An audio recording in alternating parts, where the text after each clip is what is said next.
Halo semuanya, pada kesempatan kali ini saya melatih Fieritas Fitri Eko Santoso dengan NIM 67-2021-106 dan Kristina Mentari Mangan Sige dengan NIM 67-2021-110. Kami akan mempresentasikan hasil review jurnal kami, paper bahasa Indonesia dengan judul Sistem Pakar Mendiagnosa Penyakit Bawang Merah dengan metode Depth First Search Backward Chaining yang ditulis oleh Johannes Perdamenta sendiri dengan dosen pembimbing Bapak Johnson Manuro dari Sekolah Tinggi Manajemen Informatika Komputer Pelita Nusantara. Garis besar pembahasan yang akan kami bahas di sini, yang pertama terdiri dari introduksi, yang kedua ada pekerjaan yang bersangkutan, yang ketiga ada metodologi, yang keempat ada hasil eksperimen dan diskusi, yang kelima ada konklusi dan pekerjaan mendatang. Selain itu juga akan ada informasi terkait jurnal dan juga kelebihan dan kekurangan dari paper ini.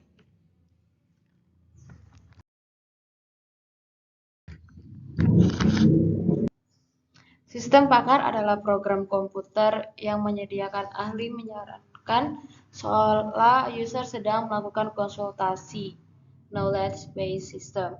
Dalam dunia pertanian, gagal panen adalah hal lumrah yang terjadi di mana biasa disebabkan oleh penyakit tanaman yang dipelajari dalam cabang fitopatologi. Bawang merah sebagai salah satu komoditi ekspor di Indonesia merupakan salah satu jenis tanaman yang paling sering terjangkit penyakit. Ada 12 jenis penyakit. Penyakit pada tanaman bisa didiagnosa dengan mengetahui gejala-gejala yang nampak pada fisik tanaman.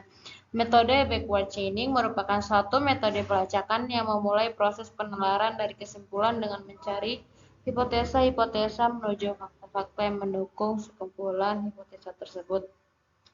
Metode backward chaining merupakan suatu metode yang digunakan sistem pakar untuk mendiagnosa presentase penyakit tanaman bawang merah dengan menghitung presentasi gejala fisik yang terlihat pada tanaman tersebut.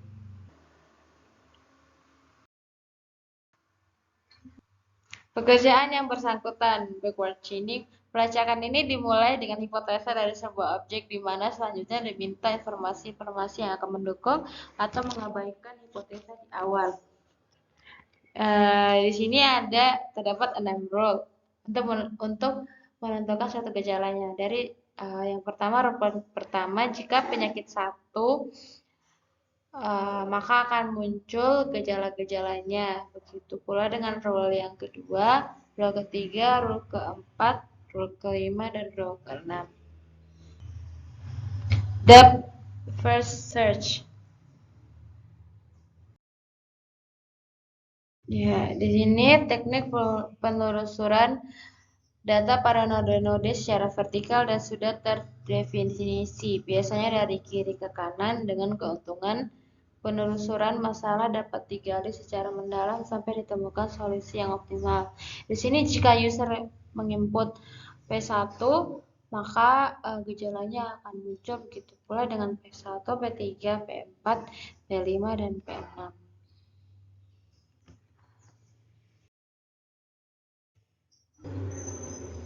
Kita lanjut ke bagian metodologi. Di sini metodologi yang akan kita bahas dibagi menjadi 2 metodologi.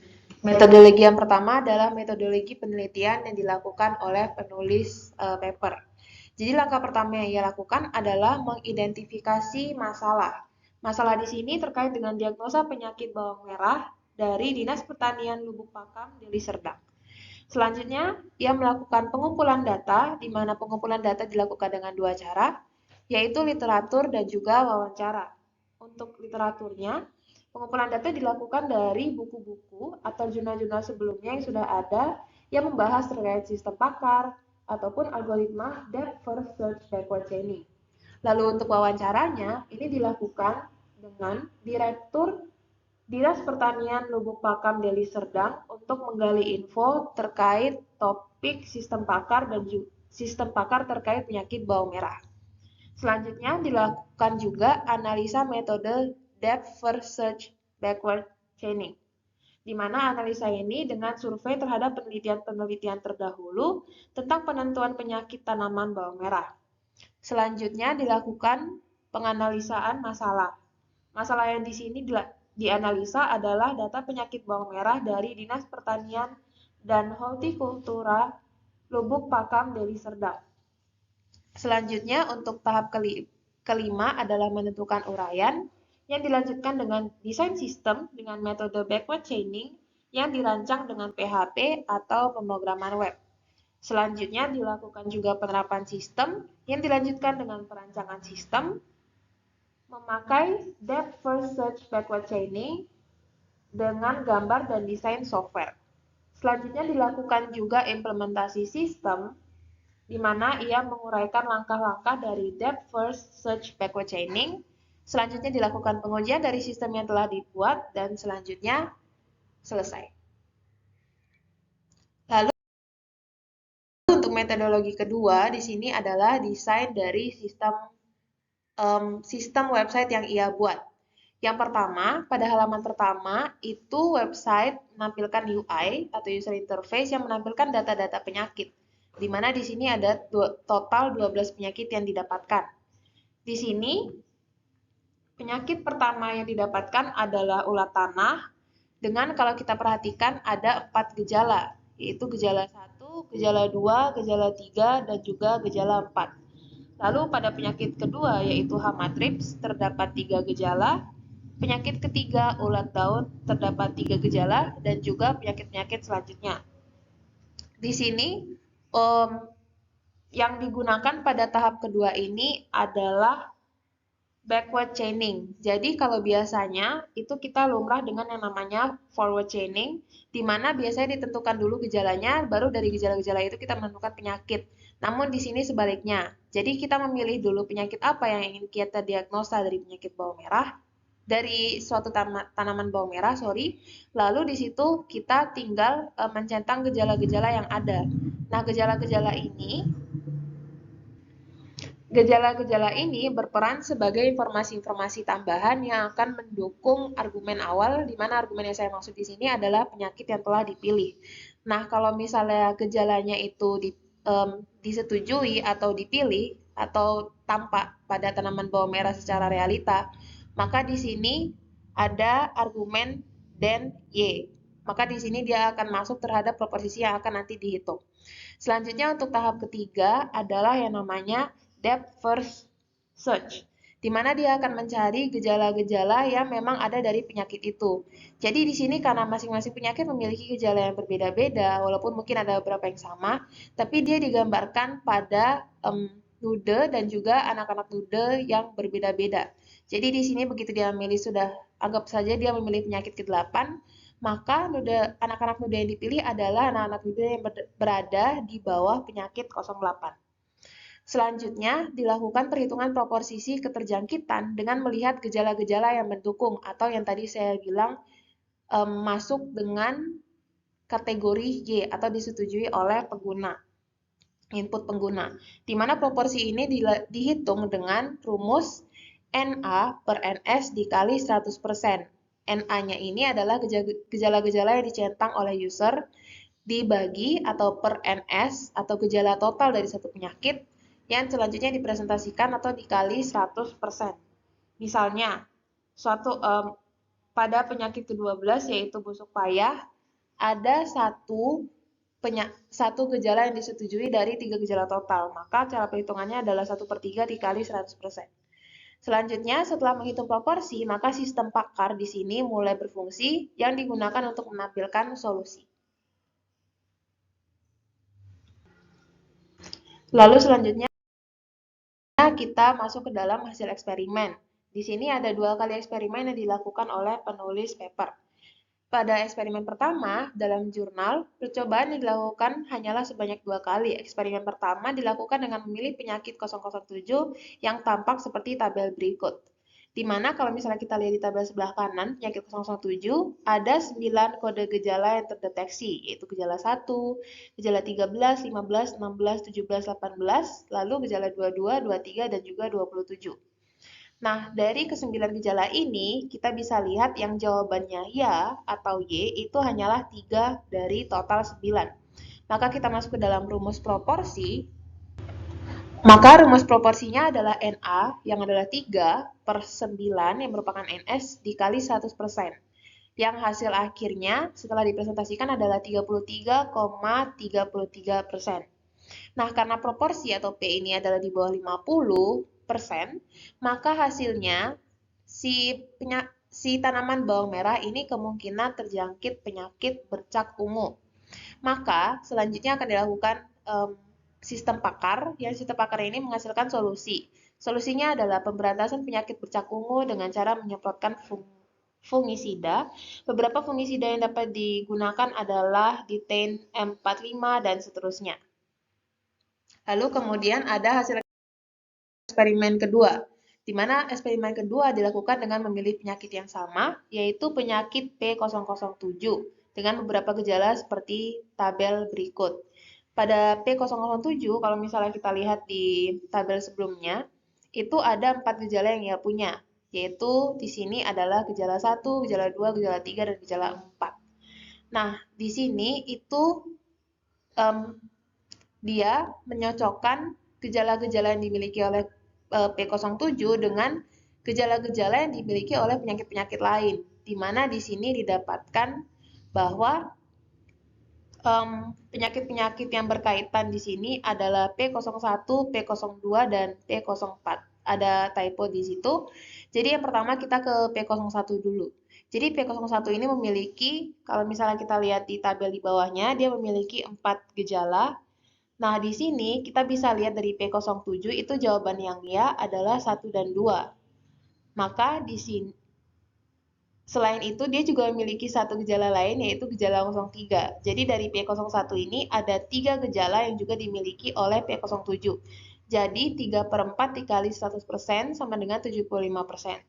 Selanjutnya kalau misalnya kita lihat di penyakit kedua, itu dia ada gejala 456. Sedangkan di P07 yang sedang kita teliti di sini atau diagnosa di sini, itu dia memiliki satu gejala yang sesuai yaitu gejala 04.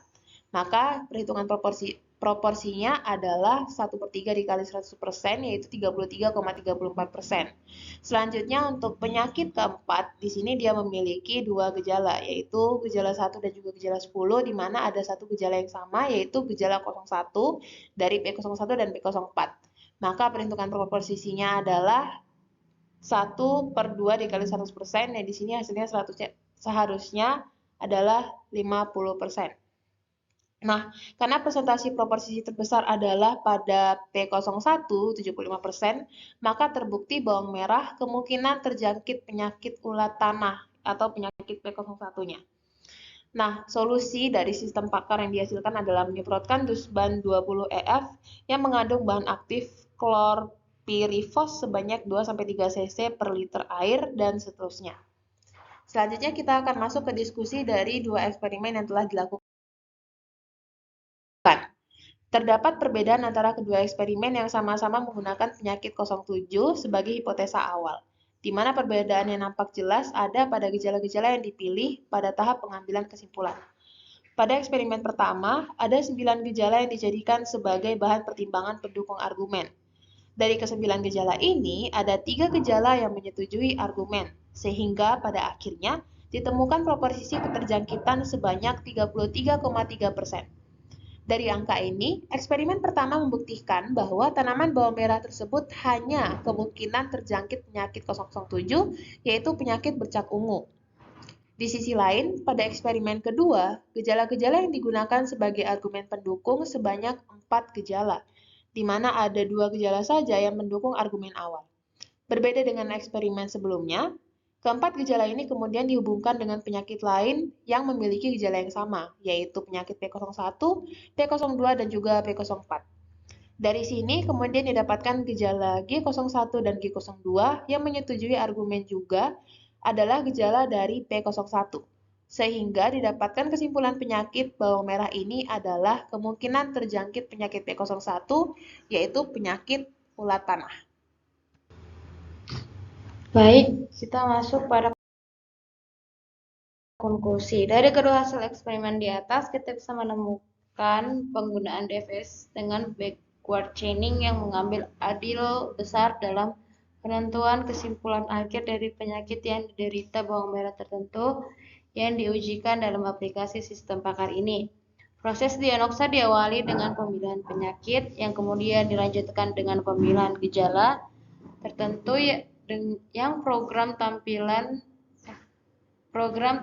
melalui form dari tampilan user yang disesuaikan juga dengan ciri fisik yang dialami si tanaman bawang merah tertentu. Kemudian akan dilakukan perhitungan proporsi yang dilakukan dengan perbandingan banyak gejala yang disetujui dengan total keseluruhan gejala. Dari sini akan muncul kesimpulan penyakit apa yang diderita bawang merah hingga akhirnya program akan menampilkan solusi yang disesuaikan dengan sistem pakar. Didapatkan dari proses pengumpulan informasi terkait penyakit bawang merah, gejala dan solusinya yang telah dilakukan di awal. Pekerjaan yang mendatang, produk yang dihasilkan paper ini berpotensi untuk sangat membantu para petani bawang merah di banyak daerah di Indonesia, khususnya dalam menganalisa serta mencegah penyakit pada tanaman bawang merah. Secara lebih luas, hal ini dapat mengembangkan perekonomian Indonesia, mengingat bawang merah merupakan komoditas ekspor terbesar di Indonesia. Website dari hasil paper ini seharusnya bisa dikembangkan secara lebih profesional dan dipublish agar bisa digunakan secara nyata. Ada baiknya dilakukan eksperimen lebih lanjut terkait kevalidan dan keakuratan diagnosa yang dilakukan sistem pakar ini. Informasinya yang pertama ada judul paper. Judul papernya yaitu sistem pakar mendiagnosa penyakit bawang merah dengan metode depth first search backward chaining. Nama autornya Johannes Perdamamenta Sembiring dan Johnson Manurung selaku pembimbingnya.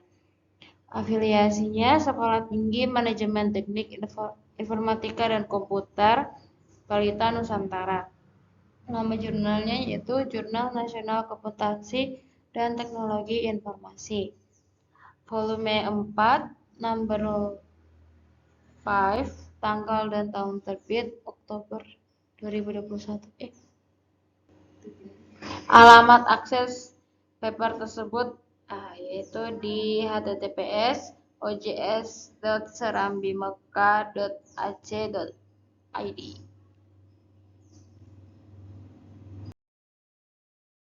Sini pada kelebihannya, pada bagian awal tempatnya abstrak, penulis mampu menyajikan kesimpulan dari informasi-informasi inti terkait hal-hal yang akan dibahas dalam paper. Selain itu, abstrak yang disajikan juga cukup menarik untuk mengundang minat pembaca untuk membaca serta memahami paper ini. Ada beberapa poin lemah yang membuat kami sebagai pengreview mengalami kesulitan selama proses review paper ini. Berikut ini adalah poin kelemahan, yaitu yang pertama, pada bagian metode penelitian terspesifik setelah pengumpulan data penyakit bawang merah yang telah didapatkan tidak disajikan secara terstruktur dan hanya disebutkan di bagian abstrak. Poin menentukan uraian pada metode penelitian terlalu rancu. Secara teknis, website yang dibuat tidak dijelaskan ataupun disajikan rancangan database yang dibuat di belakang website backend, dan bagaimana data penyakit disimpan, dan bagaimana hubungan antara entitas data penyakit dan gejala. Dalam contoh-contoh pembahasan yang diberikan tidak dijelaskan bagaimana gejala-gejala tersebut bisa didapatkan dan disimpulkan sebagai gejala, tidak sesuai dengan tabel 2. Dokumen asli paper tidak dapat diakses di website penyedia jurnal, menghambat cross-check.